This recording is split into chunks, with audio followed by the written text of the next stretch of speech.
nuestro bloque de 10 vamos a compartir con ustedes una carta que le escribió José Luis Chilaver a Iker Casillas, que viene siendo muy criticado en su país después de la eliminación de su selección de España. ¿Qué hizo José Luis? Él se encuentra en Brasil como comentarista para la cadena RCN de Colombia.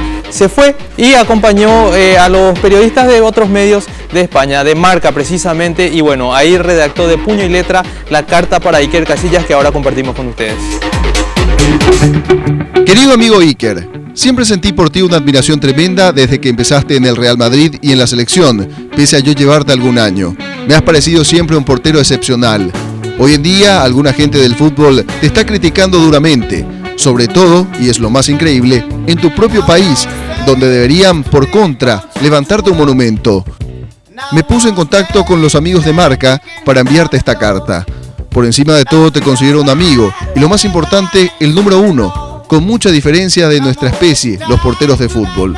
No te olvides de las alegrías que nos has dado en estos años y recuerda que el mundo del fútbol a veces es ingrato, pero no hay que hacer caso a esos críticos, pues directamente no tienen ni idea de lo que es este deporte y de lo que significa una trayectoria como la tuya.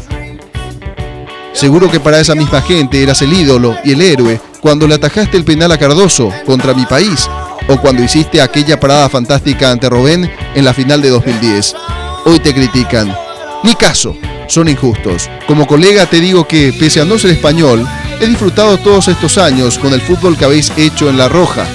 Tienen un gran mérito y el mundo no lo olvidará. Deben sentirse orgullosos. Demostraron grandeza. En el fútbol se gana, se empata o se pierde. Esta vez tocó perder, pero los fenómenos como tú y el resto de tus compañeros permanecen de por vida en el recuerdo y en el presente. Te quiero mucho, Iker. Cuida a la familia y para este humilde portero aún sigue siendo el mejor del mundo. De lejos.